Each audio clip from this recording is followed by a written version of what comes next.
Good afternoon, everybody. Thank you for attending our showcase today.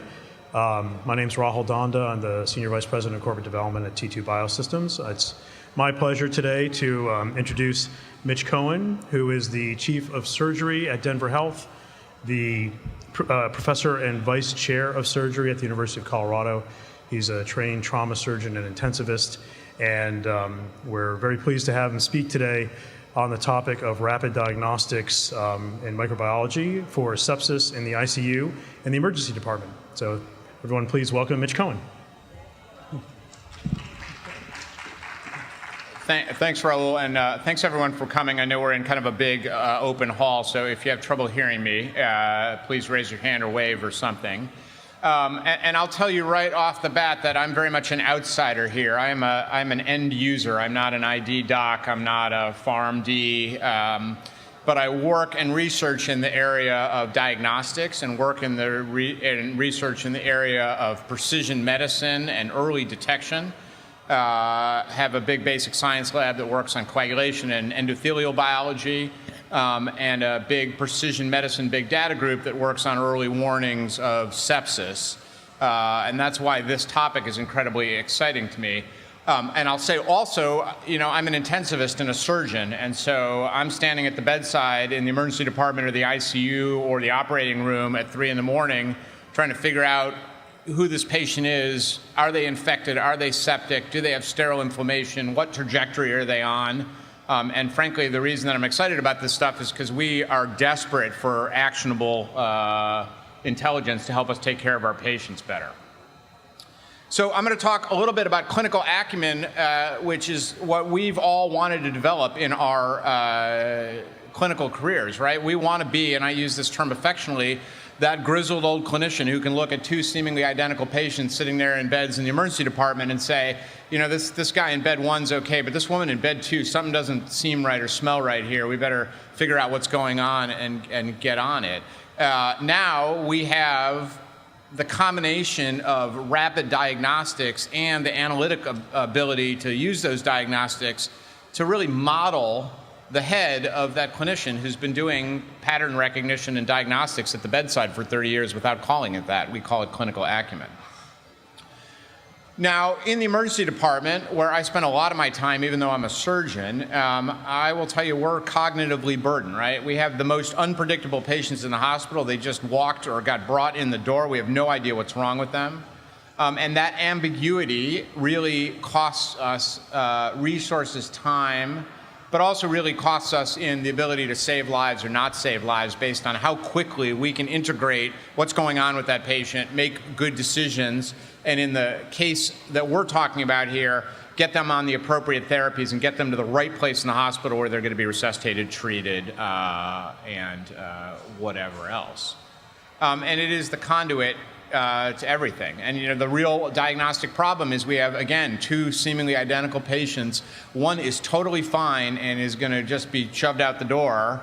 And our emergency department colleagues spend a lot of time talking about their time to disposition, right? That's one of their quality metrics. But that patient could look exactly like the sickest patient in the hospital that is off to the races, up to the ICU, potentially up to the operating room, a huge cost of resources and time. And if we don't get it right, we either waste time and resources, but probably more importantly, we don't save that potentially savable life. So what's the problem of this physiologic recognition, right? We want to be, again, that great diagnostician. But we're cognitively burdened. We measure a ton of stuff on our patients, and unless you're really sitting at the bedside getting the gestalt of that patient for a very long time, which we don't have time for anymore, certainly not in the emergency department, we often can't really tell where that patient's going. And so what do? We rely on a few variables, develop little clinical decision tools, scoring systems, which are often, in my opinion, either too complex to be usable in the middle of the night in the emergency department or the ICU, or too simple to be meaningful. And so we developed this acumen, hopefully. But you know what? That acumen is threatened, right? And I think it is safe to say that in modern medical care, you're going to do well, again, if you get someone who's developed that acumen over a career, and you're unfortunately not going to do as well if you get the bright-eyed, bushy-tailed, starched white coat, young trainee, well-rested, hour-restricted person at your bedside, you're not going to do well. I know that very well. You want us at your bedside for 36 hours. You want us to be exhausted. You want us to smell, but you want us to know where you are in your trajectory, your medical trajectory, and what the feel of you is as a patient. So the question is, can we do better with the data we have, and can we get that without having to, have me be smelly at your bedside for a really long time? I think that's the ultimate goal. Really noisy, chaotic, complex, and complicated. Those are different, and I'll talk about that in a little bit. There's a lot going on in a heavily monitored emergency department. And we work either in the emergency department or the ICU in this very data-intense stuff, right? I mean, we measure and watch all of this wonderful data, and I'm going to tell you more about it for the T2 platform at the end. But the question is, what can we do with that? And so we have this data and personnel intense environment where we have lots of stuff. Unfortunately, the current state of physiologic state prediction is other big data companies marketing to us while we talk about our patients. And there's some of my residents sitting around. Amazon knows what their next favorite book or band is long before they've heard of it. Ostensibly, these companies know much more about us than we do. Yet what do we do in medicine while all of these wonderful integrated analytics are marketing to us and making gajillions of dollars based on that data? We have the state of the art in emergency department and ICU precision medicine. I was very lucky to work for a long time at the University of California, San Francisco, and then get recruited to the University of Colorado, two big precision medicine leaders. And I'm happy to show you the picture of what the state of the art of precision medicine is in our ICUs and emergency departments. It's kind of hard to see in this big open thing. You got to look carefully. It's right there. And it looks an awful lot like a 4x6 index card with old, non-relational, often wrong data written on it. And we, in infectious disease and in trauma where I work and in the emergency department, make decisions on the sickest patients in the hospital by having generally the most junior member of the team read this stuff out loud on rounds at 6 in the morning or in front of the patient in the emergency department, and then we go examine, we try to kind of figure out what's going on, and we make decisions on the sickest patients in the hospital. All the while, we all have an iPhone or equivalent in our pocket, and that phone knows way more about us than we know about us. I think we'd all agree that that exists. And what's the problem with that? The problem is that data just streams by us. We all have an electronic medical record, which is the bane of our existence. Really that electronic medical record is not a diagnostic system. It's not a precision medicine system. It's really an electronic piece of paper. And it's been well acknowledged that these EMRs are really merely compliance and charting and billing and coding systems. They don't really help us take care of patients. And so as a result, that's how medicine works, right? And this is a lot of sort of bad news to get to the good news.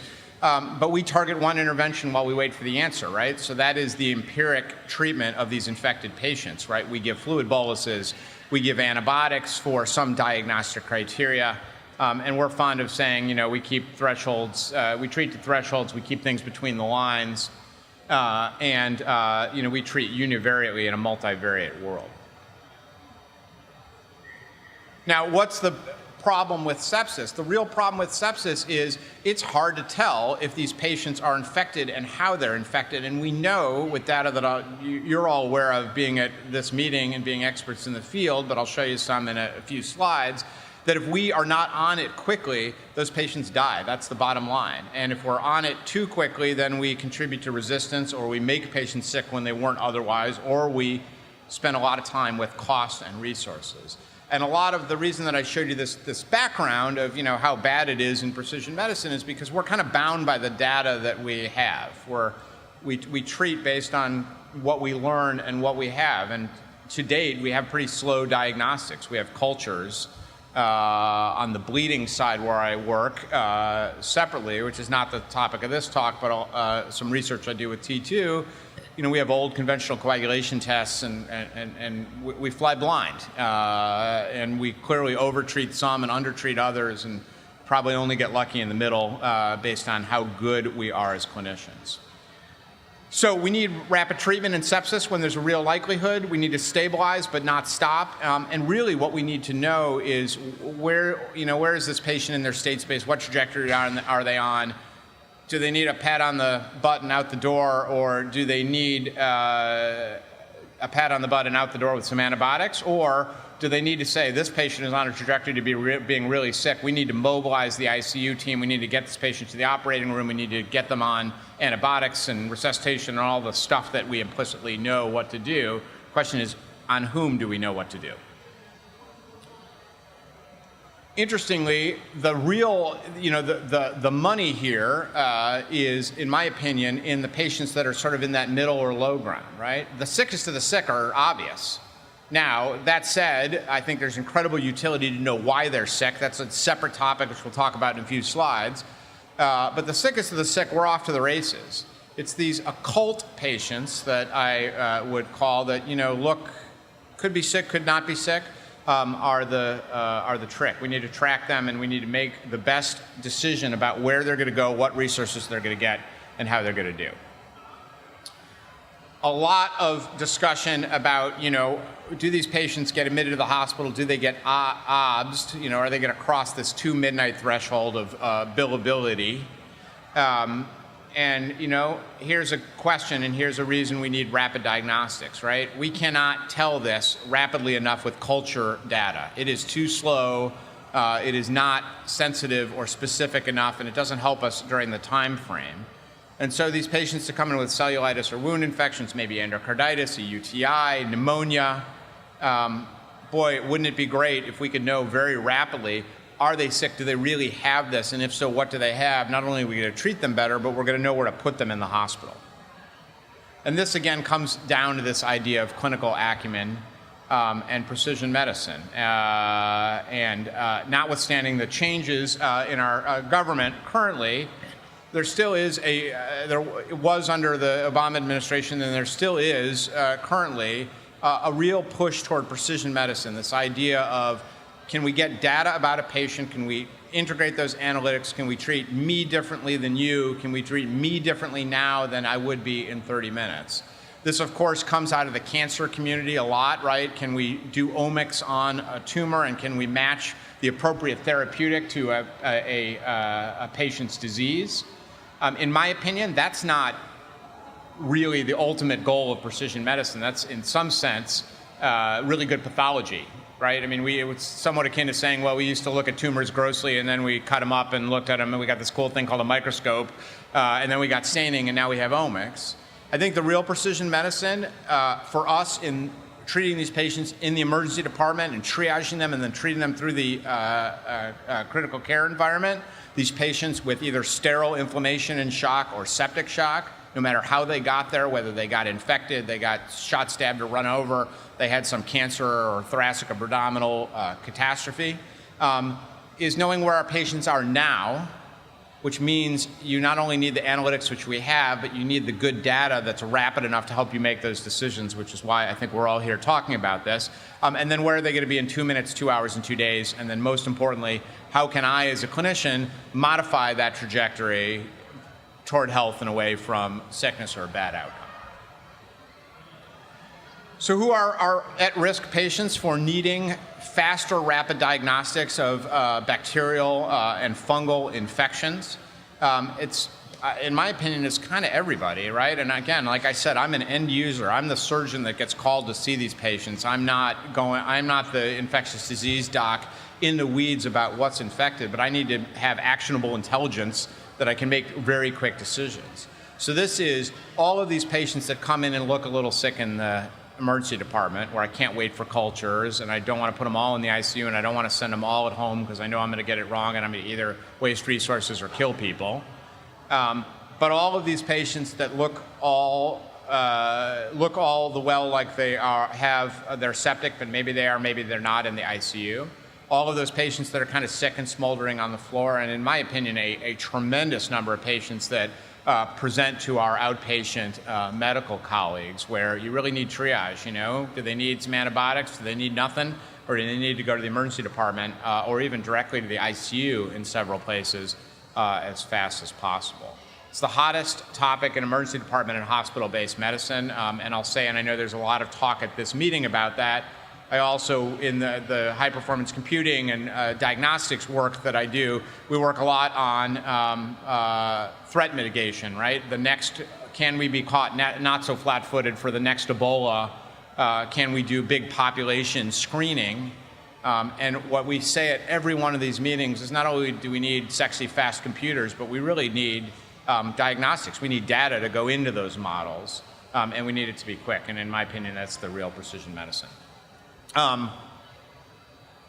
This somehow got in here from another talk, but this is my day, and I think all of our clinicians' day.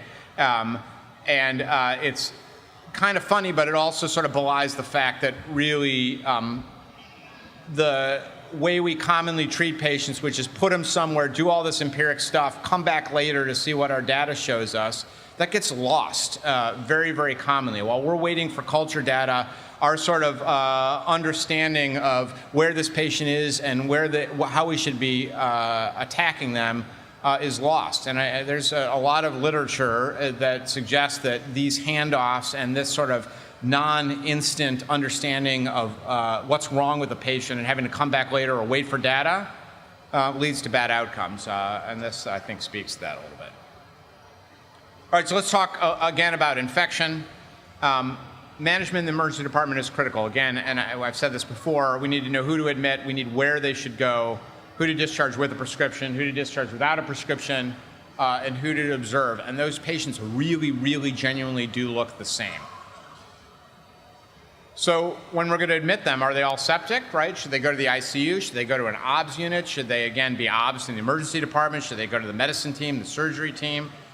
Boy, if we knew what they were sick with and where that sickness was coming from, what they were infected with, we could make those decisions very quickly in the emergency department.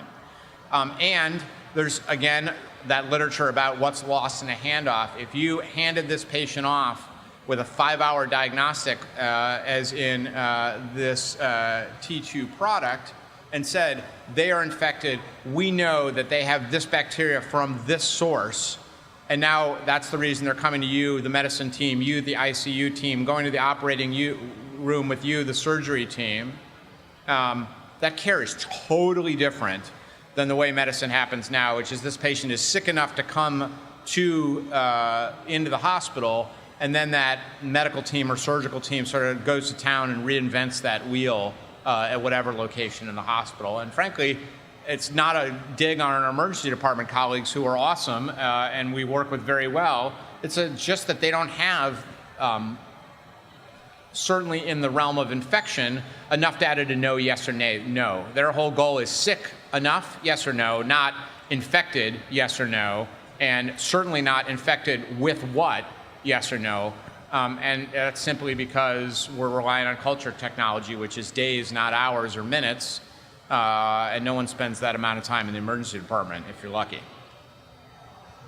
And then, again, triaging those patients, this vast majority of patients that frankly walk through the door, don't look so hot, but don't get admitted to the hospital. How are we going to know that they are okay, and do they need to be on antibiotics? I suspect, and the literature confirms, that lots and lots of these patients go off out the door either to make them feel good or to CYA as an emergency department triage physician with antibiotics because, who knows? And the vast majority of them likely don't need them.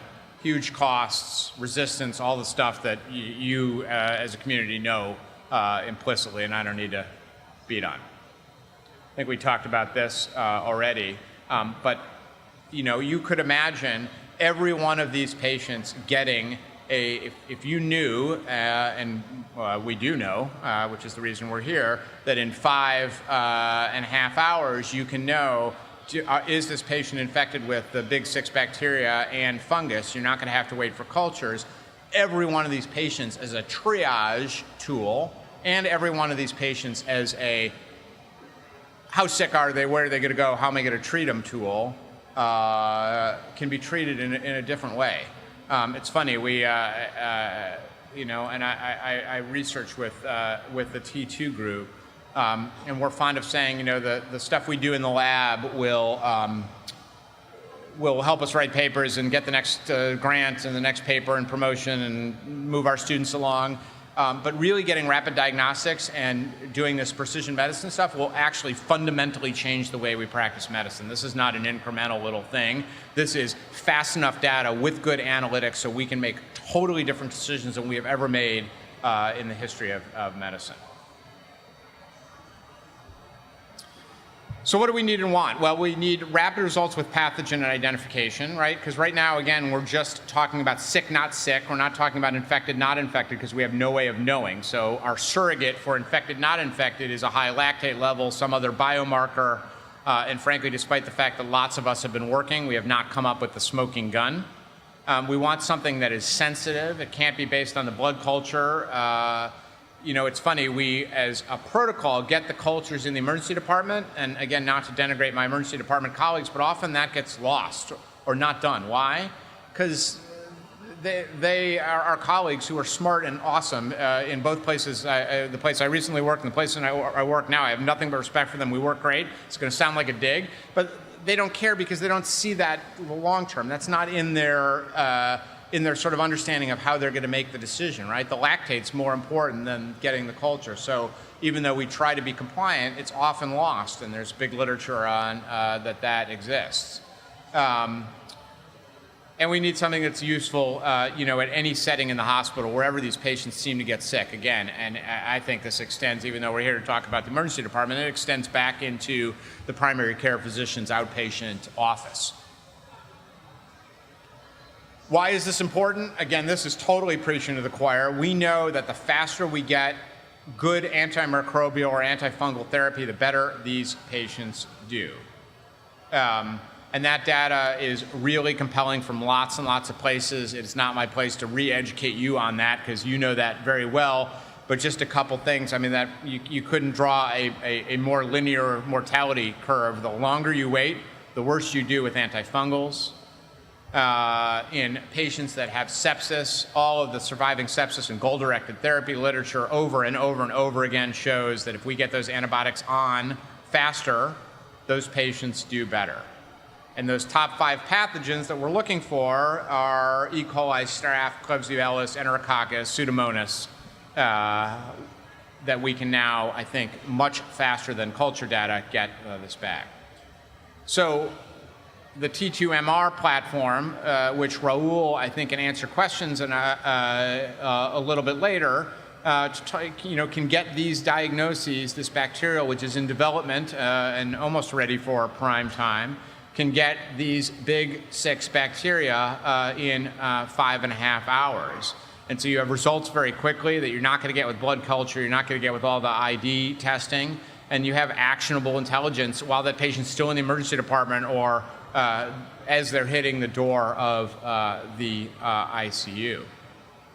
And then that extends to every part of the hospital. I see these patients everywhere as a surgeon because I get called to consult on them everywhere from the primary care physician's office to interop problems to the ICU, and certainly a ton through the emergency department.